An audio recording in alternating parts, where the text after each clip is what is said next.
Amen. Glory to Jesus. இயேசுவின் நாமத்தினாலே உங்கள் யாவருக்கும் அன்பின் வாழ்த்துக்கள்.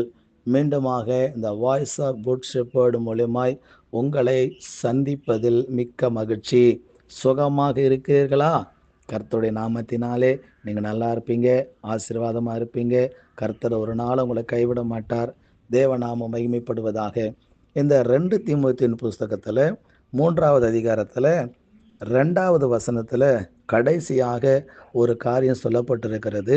8வது மனிதனுக்கு இருக்க வேண்டிய ஒரு கொடிய குணம். அது என்ன குணம்னா, பரிசுத்தம் இல்லாதவர்களா இருப்பாங்க என்று சொல்லப்பட்டிருக்கிறது. இந்த பைபிள் இருக்கு தெரியுமா? இந்த பைபிளுக்கு பேரு பரிசுத்த வேதாகமம். அப்படின்னா இதில் இந்த பரிசுத்த வேதாகமத்தை வாசிக்கிறவங்க ஒவ்வொரு நாளும் பரிசுத்தத்தின் மேல் பரிசுத்தம் என்ன பண்ணுவாங்க? அடைவாங்க. வேதமும் சொல்லுது, பரிசுத்த அலங்காரத்தோடு கர்த்தரை தொழுது கொள்ளுங்க என்று சொல்லப்பட்டிருக்கிறது. அடுத்தது நீங்கள் வாசித்தீங்கன்னா, பரிசுத்தம் இல்லாமல் ஒருவரும் கடவுளை என்ன பண்ண முடியாதான்?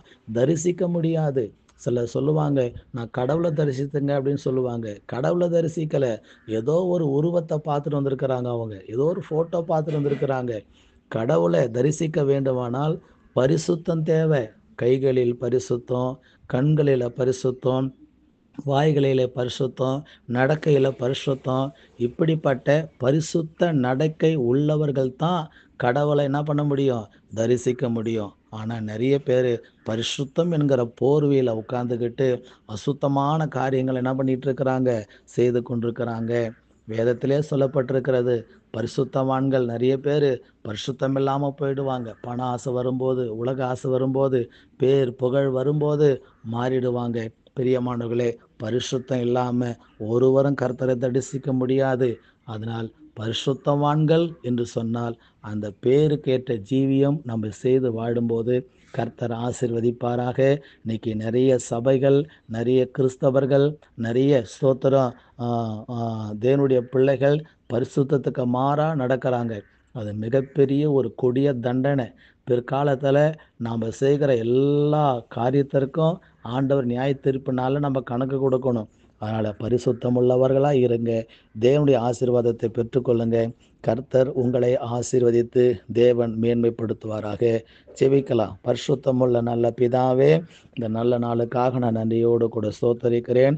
கடைசி நாட்களில் பரிசுத்தம் இல்லாதவர்களாக இருப்பாங்கன்னு சொல்லப்பட்டிருக்கதப்பா.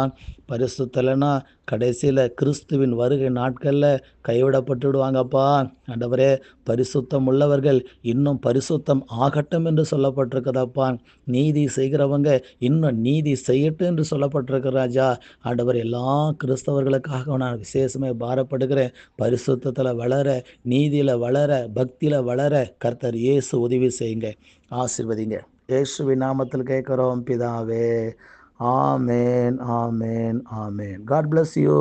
கர்த்தர் உங்கள் யாவரையும் ஆசீர்வதிப்பாராக. ஆமேன்.